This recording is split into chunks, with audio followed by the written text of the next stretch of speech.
Thank you for staying with us and welcome back. My guest and elder statesman, Chief Ayo Adebanjo, has been talking to me on the Constitution Amendment. We have so much more to talk about on the program. Of course, that is not the only issues that we'll be talking about. And I want you to be part of the conversation here. Well, go ahead and tweet at us if you can. The handles are at CTV Politics and at Sheung Okin, and also track the conversation where the tweet hashtag is at hashtag Politics Today. Well, you will also be able to see some of your comments live on your screen. Well, let me also tell you that this is Politics Today on Sunday. Well, the daily edition of the show comes up 7 p.m. Mondays to Friday, 7 p.m. to 7:30 Monday to Friday. So you can catch all the daily issues on politics on your award-winning television station, Channels Television. Let's continue with our conversation, shall we, Chief Ayo Adebanjo? Let me quickly ask you, before we move into some other issues, you've been talking about the Confab report, and a lot of people will be talking about the agitations that we've been seeing in different regions of the country. Now, latest, the Southeast agitation, for example, the Nnamdi Kanu-led agitation of the IPOB, the Biafra agitation. We've seen some issues relating to the militancy activities that is building up in the Niger Delta, and of course the Boko Haram insurgency, which the government is fighting to its nails now. Tell me, you've been talking about the Constitution. Does any part of this Constitution bothers you that you think that needs an urgent attention of this government to fix these major agitations? You will recollect, both before the election and even now, even when I'm accused of supporting Jonathan, I've been emphasizing I support Jonathan because he promises to implement the Confab report. But he couldn't. He didn't. And I answered the question when you say, well, why didn't he do it? Well, the option I had at the election was somebody who said, give me a chance, I do it. And somebody said, I don't want to talk about it. What do I take?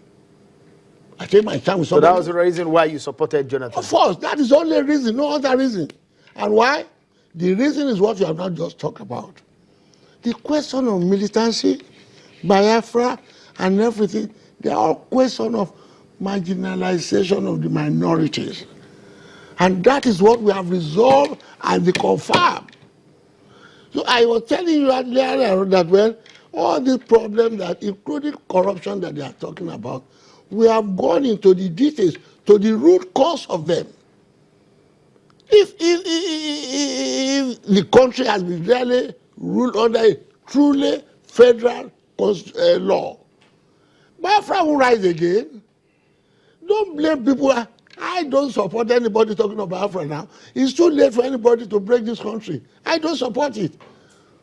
I have been in this struggle for Nigeria for over 65 years. All for one Nigeria, but on the basis of federalism. That was what caused Awolowo to go to prison to do all sorts of things. And it's because it is empirically established. In any society where there's a difference in religion, language, ethnicity, the only thing that can bind them together is a federal constitution. The moment you bypass it, you are in trouble. All right, quickly, let's quickly and move. you see, on this question of Confab report, you don't quickly get over it.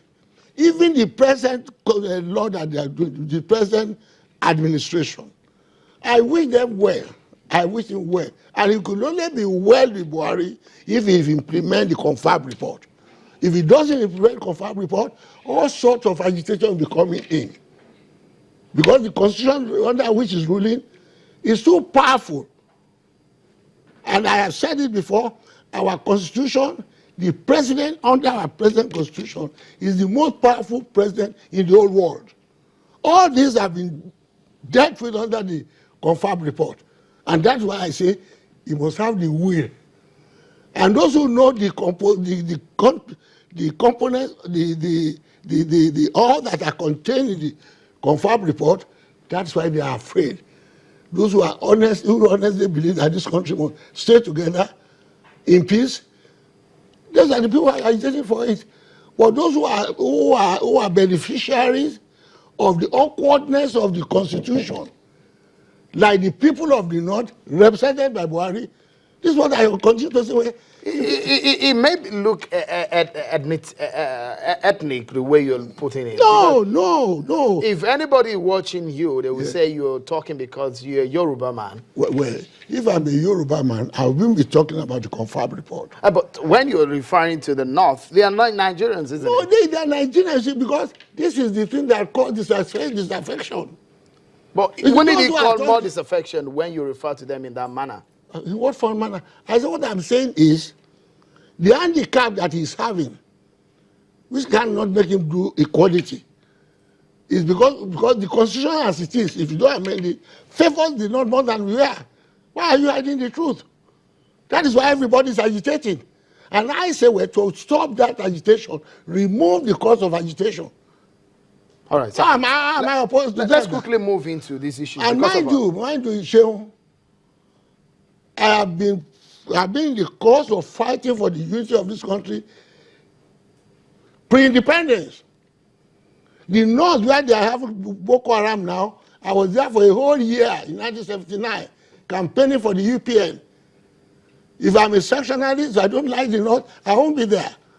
My candidate then there is a member of the Confab.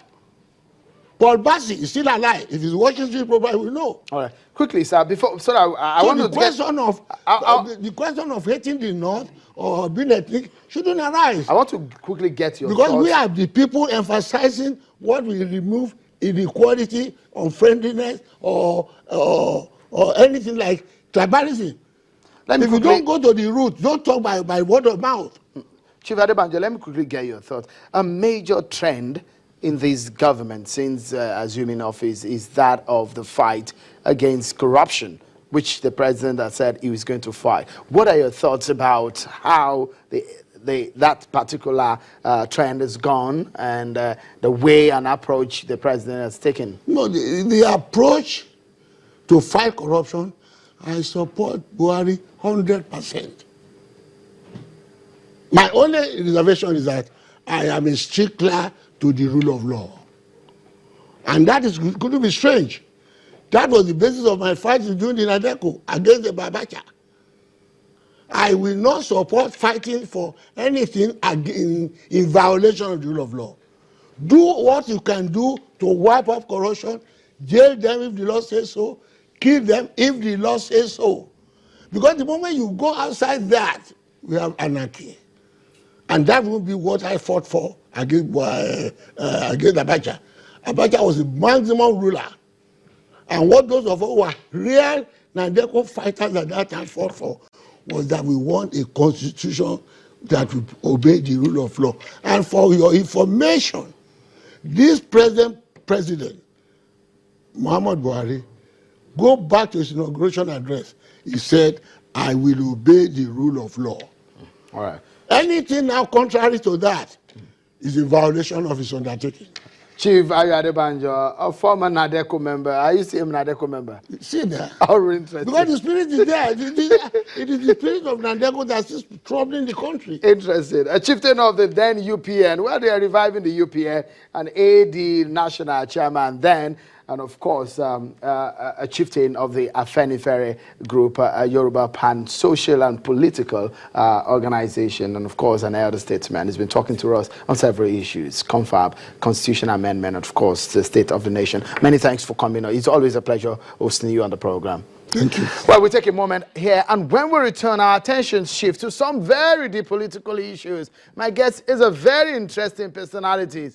Well, you'll find out who that is. Join us again.